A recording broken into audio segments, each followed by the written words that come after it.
economic exchange, combating piracy, and promoting safe trade routes that benefit the entire international community. Our democratic journey, which has become a reference in our sub-region, is marked by the regular holding under existing law of free and transparent elections, by the active participation of political actors and civil society, society and by the guarantee of freedom of the press. We believe that democracy is a fundamental pillar of sustainable development and lasting peace. Domestically, the São Toméan state has responsibly undertaken reform processes in the fiscal, economic, judicial, and public administration sectors, implementing public policies aimed at improving human development indicators. Yet we recognize that the progress achieved remains fragile and constantly under threat. Excellencies, the recent graduation of São Tomé and Príncipe to the category of middle-income country in December 2024, becoming the eighth to achieve such milestone, constitutes without a doubt a significant achievement and a just recognition of the efforts made by our people. This graduation is the fruit of concrete and measurable gains that attest to our progress. Between 2020 and 2022, our gross national per capita income reached $2,271, significantly surpassing the graduation threshold set at $1,306. At the same time, our Human Development Index showed remarkable progress, rising from 59.3 in 2002 to 91.4 in 2024, far above the threshold of 66 points. These indicators reflect advances in fundamental areas such as health, education, and macroeconomic stability. Nevertheless, while this achievement honors us, it also places us before new and demanding challenges that require appropriate responses. It is in this context that we appeal to the international community to ensure that this transition is carried out gradually and harmoniously, accompanied by continuous and transformative support, so that we may advance in the economic and productive sectors, preserve the gains achieved, and prevent our hard-won progress from being undermined. Aligned with our development efforts, we have defined a vision and the National Sustainable Development Strategy 2026-2040, anchored in sustainable tourism, which will be presented at the Investment Forum scheduled for December of this year in Brussels. On this occasion, we appeal to and invite our bilateral and multilateral development partners to participate actively in this important event, which represents a unique opportunity to establish lasting strategic partnerships. This forum will provide a privileged platform to present our national priority projects, attract foreign direct investment, and consolidate alliances that will accelerate our transition to a green and resilient economy. The implementation of the SDGs remains our primary priority. Despite challenges, we have made significant progress in areas such as health, education, and access to energy.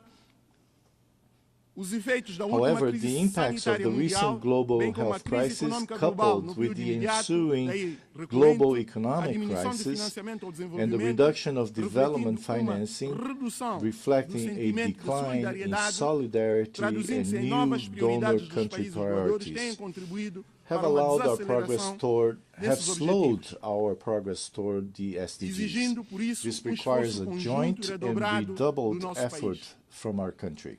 São Tomé and Príncipe remains firmly committed to the 2030 agenda. Our current performance places us 112th among 167 countries with a score of 64, reflecting the significant challenges we still face, notably in Sustainable Development Goal 8, decent work and economic growth. This highlights the urgency of diversifying our economy and creating more opportunities for our youth, the fundamental pillar of our future. We are fully aware that we still have a long road ahead. With satisfaction, we recognized our best performance in Sustainable Development Goal 14, Life Below Water, which constitutes tangible proof of our unwavering commitments to marine protection and the sustainable management of our ocean resources. Excellencies, São Tomé and Príncipe reaffirms its commitment to the biosphere and to the protection of biodiversity, promoting public policies for the preservation and sustainable use of natural resources. We also note the conclusion of our rotating presidency of the Community of Portuguese-speaking countries, exercised under the theme Youth and Sustainability, which reflected our vision of a future built on inclusion, youth empowerment, and collective responsibility for protecting the environment. São Tomé and Príncipe is proud to be a pioneer in global biodiversity conservation, with the island of Príncipe having been recognized by UNESCO in 2010 as a World Biosphere Reserve, an acknowledgement of the exceptional nature of our ecosystems and of our exemplary commitments to environmental preservation. We now look forward with equal anticipation to the conclusion of the ongoing process that will, at the 5th World Congress of Biosphere Reserves, designate the island of São Tomé as a World Biosphere Reserve, along with the creation of 8 marine protected areas. Once completed, these initiatives will make São Tomé and Príncipe the first country in the world with its entire national territory designated as a World Biosphere Reserve, alongside extensive marine biodiversity protection areas. This will represent an unprecedented milestone in global conservation history and position our archipelago as a living laboratory of sustainability and global model for small island developing states. I also highlight the decision of the Economic Community of Central African States to establish in São Tomé and Príncipe the regional headquarters dedicated to the blue economy. This initiative reflects our vision of sustainable development that balances economic growth with the preservation of marine ecosystems, a vital heritage for all humanity. Ladies and gentlemen, as a small island developing state, we face one of the greatest injustices of our time. We are among the main victims of climate change, despite not contributing to this global scourge. Our greenhouse gas emissions are practically negligible on the global scale, yet we suffer from heavy rains, floods, the destruction of infrastructure, displacement of populations, and social problems, all consequences of climate change driven by the irresponsible actions of the world's largest polluters. In light of this reality, we need new approaches to financing mechanisms that incorporate multidimensional vulnerability criteria, integrating environmental, climate, and structural risks that do not focus solely on per capita income. We require financial instruments that are more predictable and accessible, with concessional conditions, lower interest rates, and repayment terms compatible with our real capacity, as well as simplified procedures for accessing multilateral climate funds, namely the Green Climate Fund and the Adaptation Fund, whose current administrative complexity excludes countries with limited institutional capacity. These reforms are essential to ensure that international financing translates into tangible resilience and sustainable development for small island developing states. Excellencies, development requires a context of peace and security. We are deeply concerned by the proliferation of conflicts in various regions of the world, from Ukraine to Sudan, including the Sahel, the Great Lakes, and the Horn of Africa, causing immense human suffering and undermining development efforts in those regions of the continent. In this regard, we advocate for the peaceful resolution of all these conflicts because only silencing the guns can create an environment in which a better future with peace and development for all peoples can be built. São Tomé and Príncipe strongly condemns all forms of violence and aggression. We stand for full respect of international law and the Charter of the United Nations. We reiterate our call for a peaceful and lasting solution for the Israeli-Palestinian conflict based on the coexistence of two states with secure and internationally recognized borders. We urge the international community to intensify support for African peace and security initiatives, always respecting African leadership and endogenous solutions. São Tomé and Príncipe solemnly reaffirms its unwavering commitment to the fundamental principles of non-interference in the internal affairs of sovereign states and respect for territorial integrity, essential pillars of the international law and the UN Charter.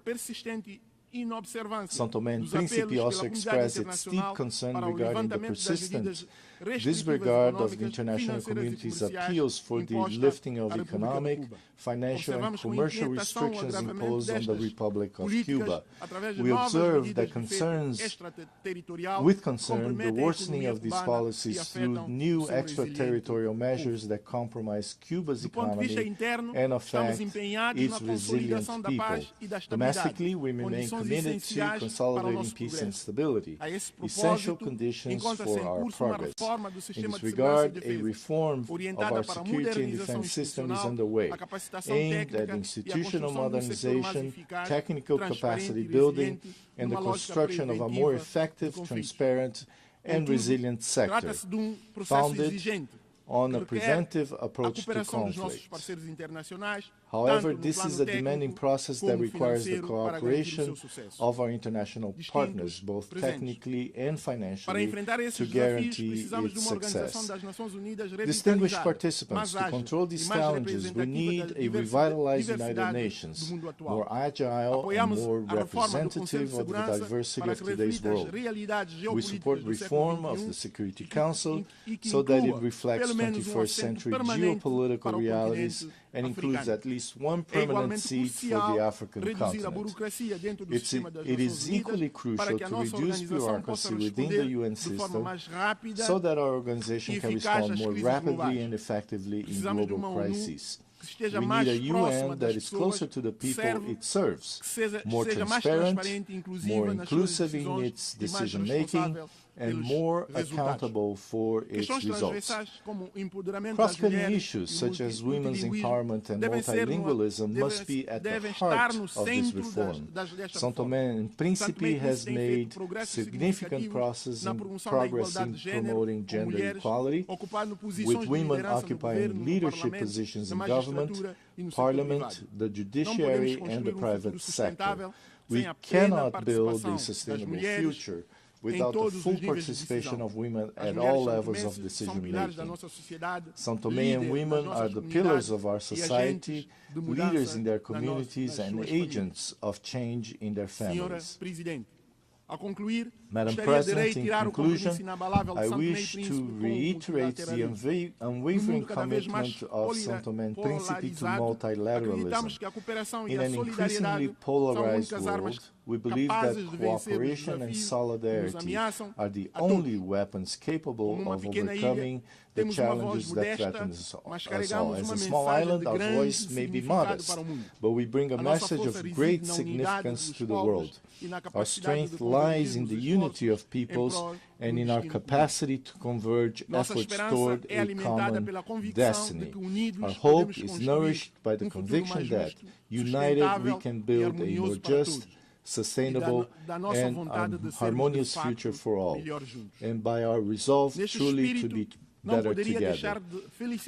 In this spirit, I cannot fail to congratulate the United Nations on its 80th anniversary. 8 decades of tireless service to peace, human dignity, and sustainable development have made this organization a symbol of hope for all humanity. We therefore reaffirm our confidence in the central role of the UN as the pillar of multilateralism, and we renew our commitment to continue walking side by side so that all peoples may live in peace with justice and prosperity. At this solemn moment, I would also like to express our sincere gratitude to all cooperation partners with whom São Tomé and Príncipe has the privilege to work.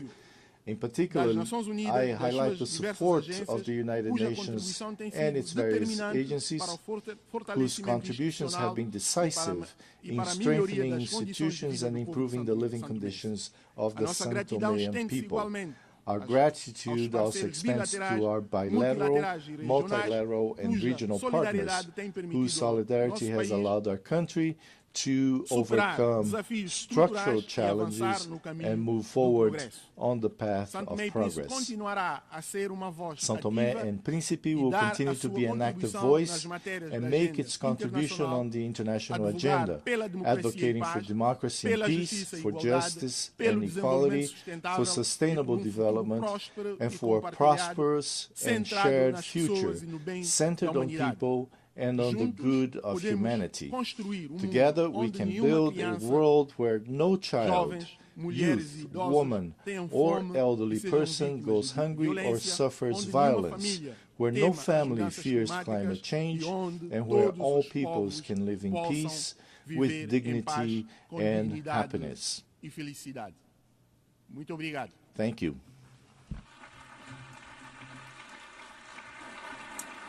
On behalf of the Assembly, I wish to thank the Prime Minister and Head of Government of the Democratic Republic of São Tomé and Príncipe.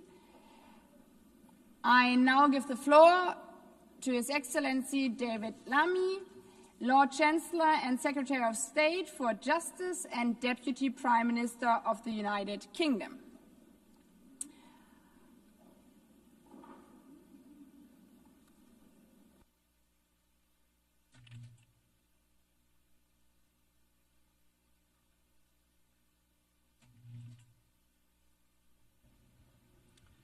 Well, thank you, President, Your Excellencies, colleagues and friends.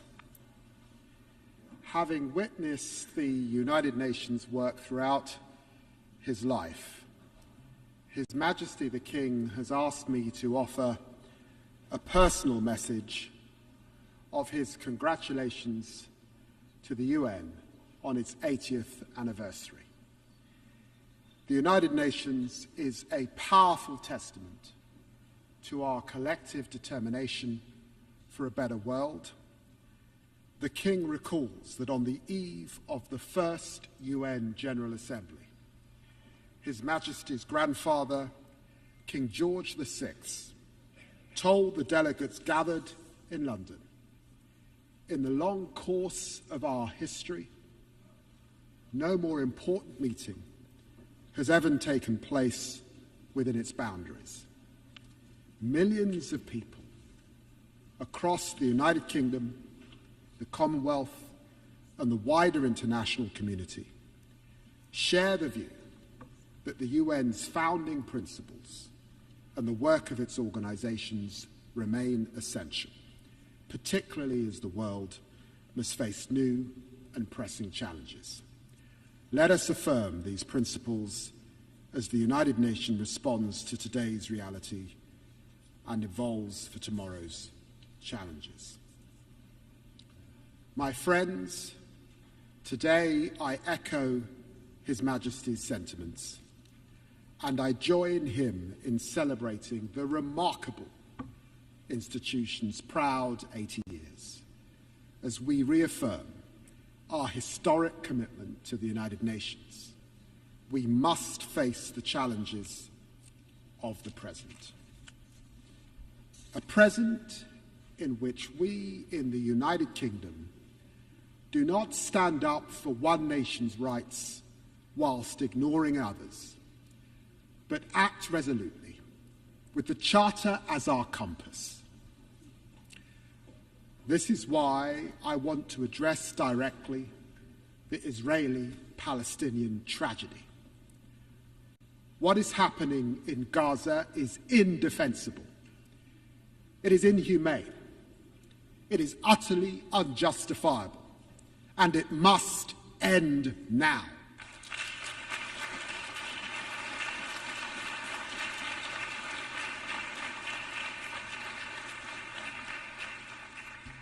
The people of Palestine, whose state we proudly recognize this week, and the people of Israel deserve better than the horrific acts by Hamas on October the 7th that left children without their parents and parents without their children. Better than the torment of families waiting desperately for the return of their loved ones from the most barbaric captivity. Better than the fanatical rule by Hamas, a vile, pitiless terrorist organization that must have no future in Gaza. Better than Israel's denial of life-saving humanitarian aid and the catastrophic famine that it has caused. As Israel escalates its military operations and displaces Palestinian families again and again and again, there can be no answer to these horrors but concerted diplomatic action to keep the hope of peace alive.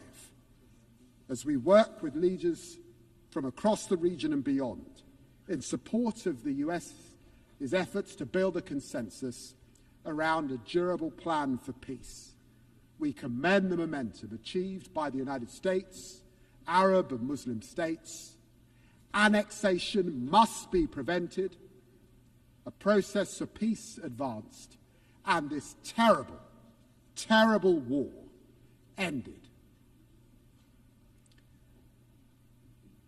There can be no answer except for the hostages out now, aid in now, and a ceasefire now.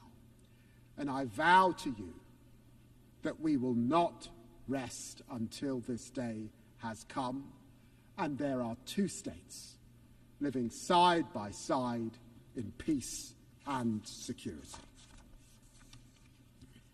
Friends, we stand with Palestine because we believe in the values of the UN Charter, in equal rights, self-determination, and the dignity of all peoples. We stand with Ukraine because we must defend the core values of the UN Charter: sovereignty, territorial integrity, and the respect for international law.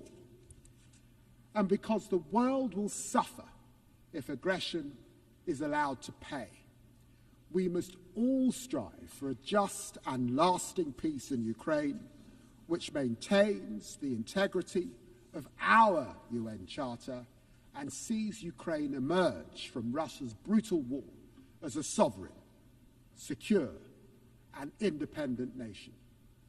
President Zelensky has shown his commitment to that peace at every turn, while President Putin savagely rains down ever more missiles and drones on the Ukrainian people. Our message to Ukraine is clear. We will stand with you today, tomorrow, and 100 years from now. We also stand with the people of Sudan because we never forget the values of the UN Charter, of human rights, and the pursuit of peace for all men and women. This is a conflict waged against Sudan's civilian population, millions displaced, more facing famine. As I speak, the long-besieged city of El Fasher is falling, its people facing unspeakable atrocities.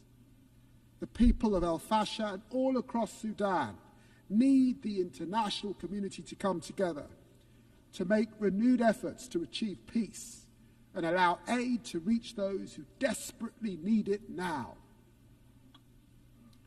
We do all this with our charter as our guide, in the name of the equal rights of men and women and nations large and small. The United Nations and its reform are vital because we need our United Nations more than ever to confront these tragedies and to face our historic opportunity as we are living through a moment of revelation. A new technological frontier is coming into view. We are entering a bracing new era of promise, power, and potential. You know, my friends, to live through the Industrial Revolution was to see the first iron bridges that mankind had made, the first railways, the first smokestacks. And to live today through the technological revolution as we are, it is to witness the coming of the internet, the spread of smartphones, and now the dawn of super powerful AI. This is a lightning strike of change, a technological revolution which our leading scientists think could only be compared to the Industrial Revolution, compressed into a decade. This is a moment of truth for us, our institutions, and our ability to work together. And I believe we must act. I see promise on this technological frontier. AI is the most powerful new lever we have to advance the Charter's vision of social progress, better standards of life. This is why it is at the very heart of my own country's growth plan. I believe that by embracing artificial intelligence, we can all build better businesses. We can better fight crime. Look, for example, at dirty money. By spotting fraud in real time, we can crack down on illicit finance, a fight we will lead at a UK-hosted summit next year. And AI is not hypothetically making lives better, it is already saving them. At Imperial College, a new AI stethoscope detects major heart conditions in seconds. In our National Health Service, AI mammogram trials double the speed of diagnosis. And AI research tools are unlocking new drug combos to fight cancer. On the horizon, the promise of fusion power, powering limitless servers through quantum computing, enabling ever stronger AI, could unleash ever more advanced biotech. This is the defining opportunity of our generation, and we must run towards it with hope. I believe in this promise. I believe in our UN values, which is why this promise must now be shared. We are witnessing a truly historic surge in investment in AI. This investment promises outstanding productivity gains, and with it, growth of historic proportions. Yet while this promise may well be diffuse, for now it remains concentrated. But there's not just possibility on the technological frontier.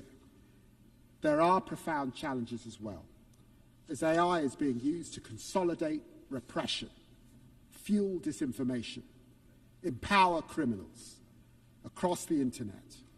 Authoritarian states, notably Russia, are manipulating large-scale, large language models so that chatbots answer in the voice of their propaganda across the world.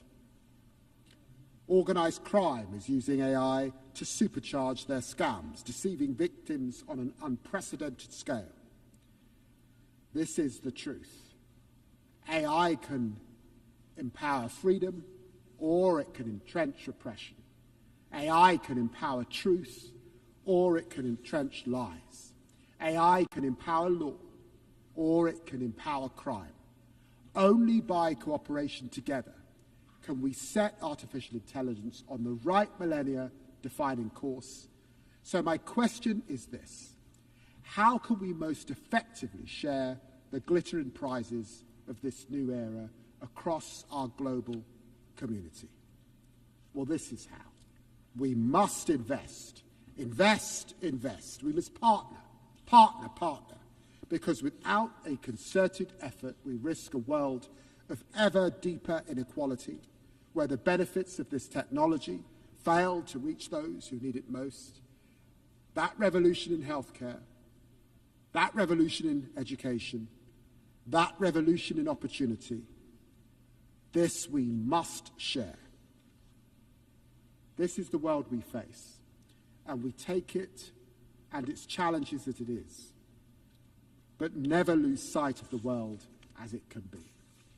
This is why our approach to foreign policy is one of progressive realism, patiently advancing progress through pragmatism and persistence. I see this in the United Nations as it approaches the technological frontier. I salute the Secretary-General for championing the Global Digital Compact, which embodies both progress and realism. And this is why I commend the new independent international scientific panel on AI, which will provide evidence-based assessments to all. And I welcome the new global dialogue on AI governance.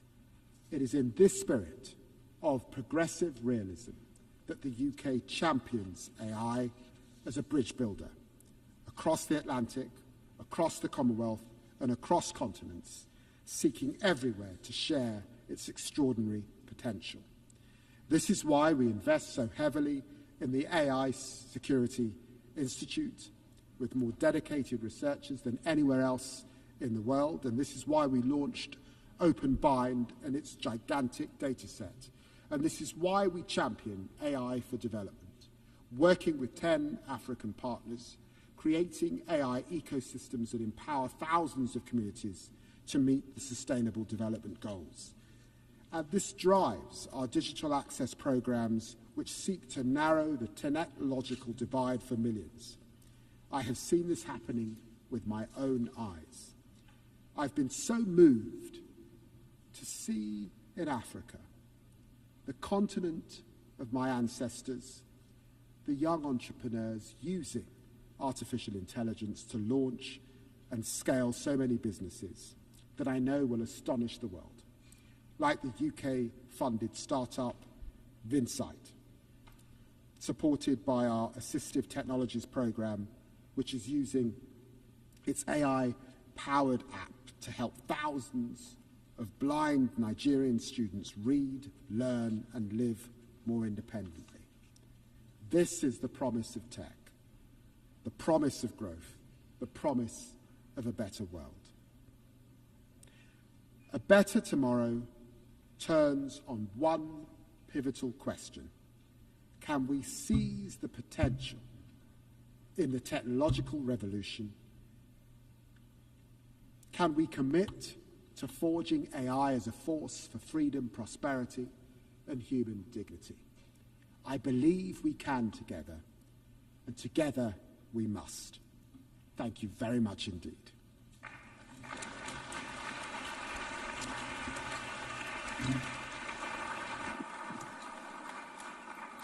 I thank the Lord Chancellor and Secretary of State for Justice and Deputy Prime Minister of the United Kingdom. I now give the floor to Her Excellency Beate Meilen-Reisinger, Federal Minister for European and International Affairs of Austria.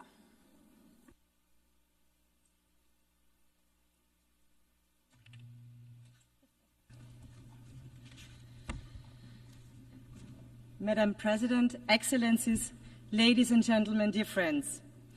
As the Austrian Foreign Minister, it is both truly an honor and a profound responsibility to address this assembly today. Yet, I am not only a foreign minister and, by the way, a party leader, I'm also a mother of 3 daughters. When I reflected about why I'm coming to New York to participate in the General Assembly, it became clear to me. The values of the United Nations are the very same values that my husband and I try to pass down to our children. That conflict and dispute can and must be resolved by mediation. that every human being, regardless of their offspring, sex, religion, or race, deserves dignity and owns the same rights. That rules have to be followed by everyone, and big problems can only be solved together, and that every one of us has the responsibility to act not only in their own interest, but to work for a better future for everyone. I suppose that all parents around the globe share a common wish for their children to grow up with the promise of a bright future, especially now, especially in critical times like these, especially in times when these values and simple rules are threatened by disrespect. Madam President, Excellencies, when I listen to my oldest daughter, a teenager, I sometimes get the feeling that weighs really heavy on me, namely that for our children, for my children's generation, the future does not seem brighter than the present. We all can sense that there are fundamental fears of war and conflict, fears of climate change, of radicalization, of fundamentalism, and the division of our societies. That burdens me deeply as a mother, but also as a leader. I believe that the most powerful and most important promise leaders can make is to do everything in their power to ensure that our future is at least a little better than the present. Yet today we cannot close our eyes to the gap between this aspiration and the harsh reality we live in. For example, in Gaza, where devastation, starvation, and despair have reached terrible proportions. For Austria, it is clear the attacks of Hamas on Israel on October 7th were horrible and beyond imaginable brutality. They must be condemned by all of us. We have said it from day one and will continue to do so. Hamas must immediately and unconditionally free all hostages and its rule in Gaza and hand over its weapons. At the same time, nothing justifies the devastating humanitarian catastrophe we are witnessing in Gaza.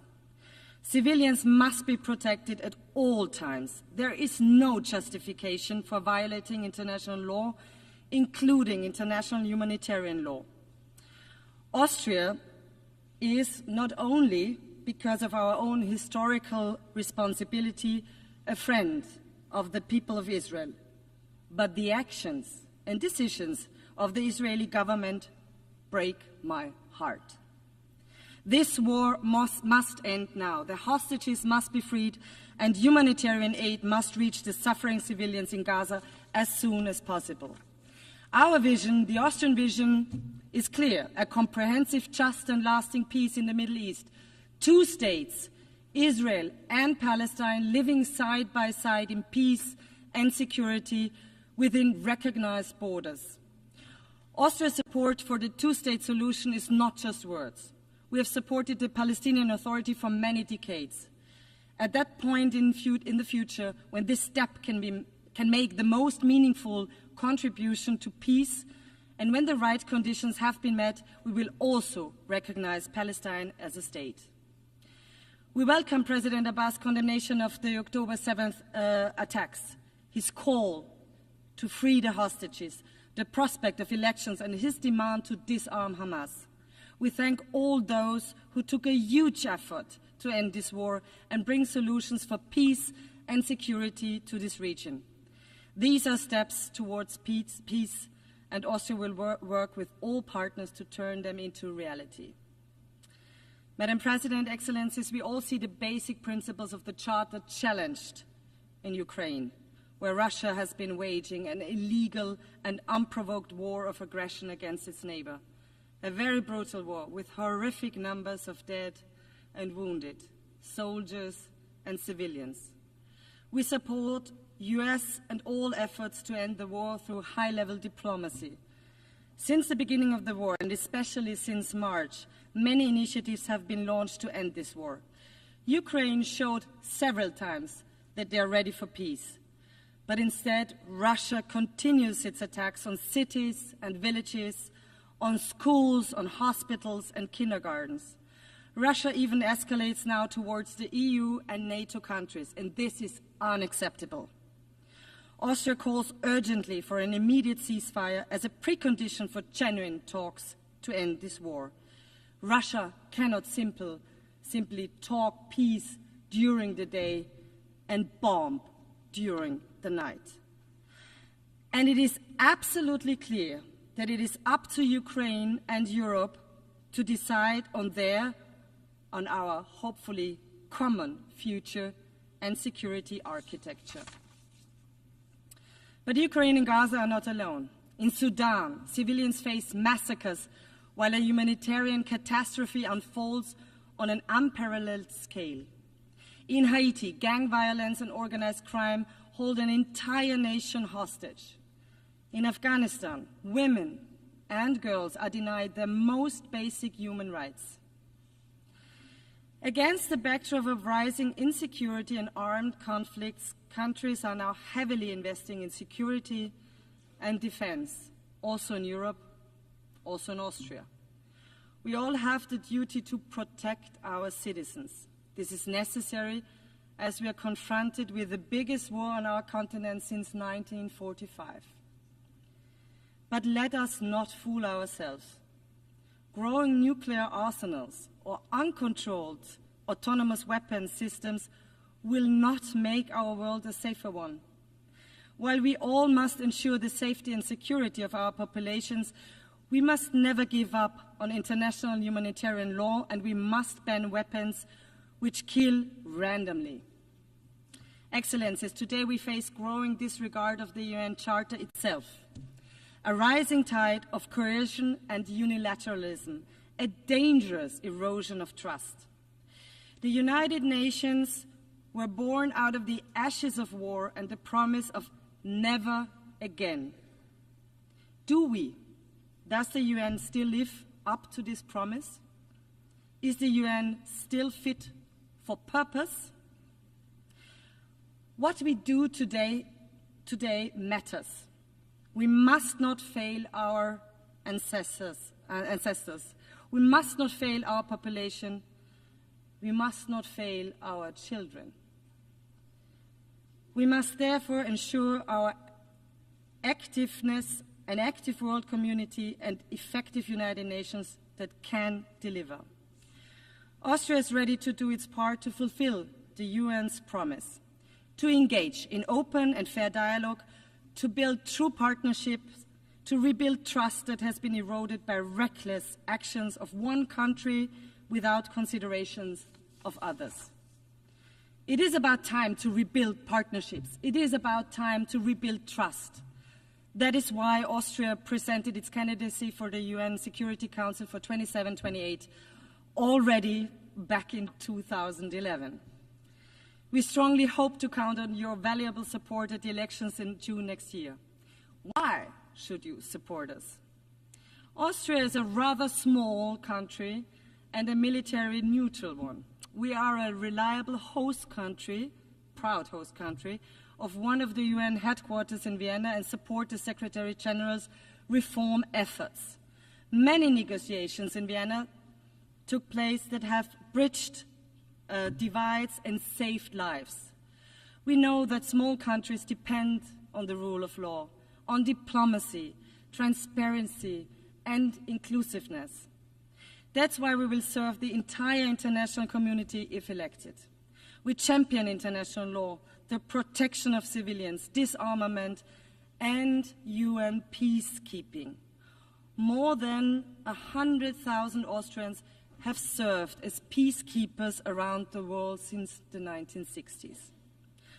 We are a reliable development partner and make our contribution to the enormous challenge of climate change. And no, denial will not help us to adapt to this challenge. This is why Austria is proud to co-chair the UN Climate Security Mechanism this year. Excellencies, the people of the world, our populations, the children of the world, rely on us. They trust us to protect peace, prosperity, stability, and healthy United Nations that delivers answers to global challenges.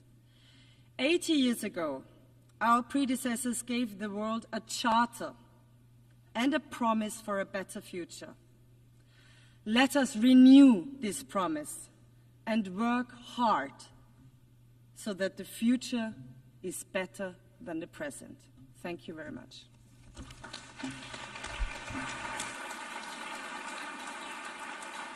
I thank the Federal Minister for European and International Affairs of Austria. I now give the floor to His Excellency Juan Ramón de la Fuente Ramírez, Minister for Foreign Affairs of Mexico.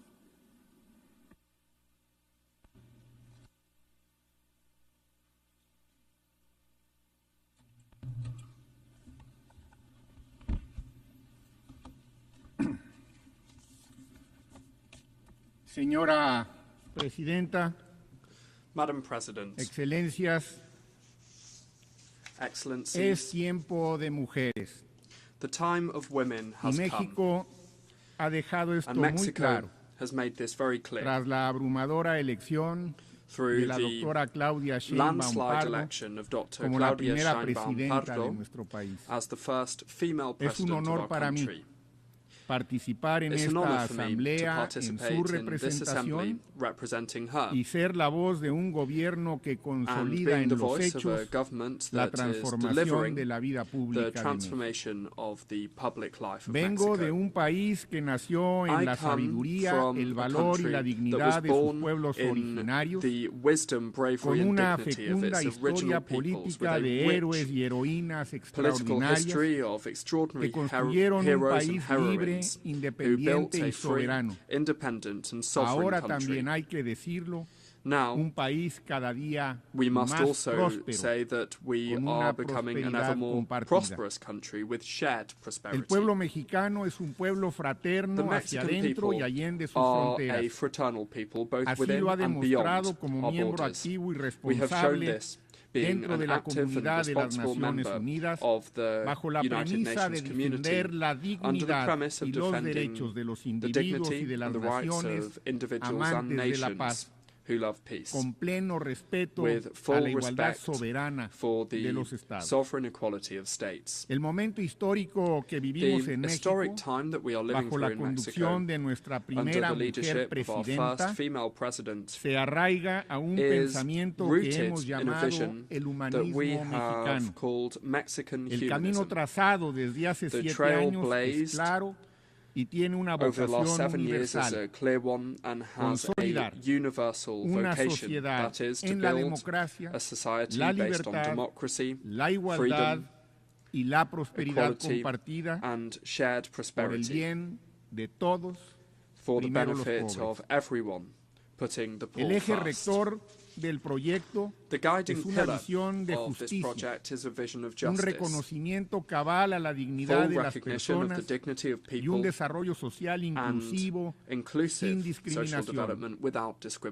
Es un proyecto que establece una división entre el poder político y el poder económico, que avanza en el ejercicio de una economía moral, que busca la coordinación y la cooperación con actores externos, mas no acepta subordinación alguna.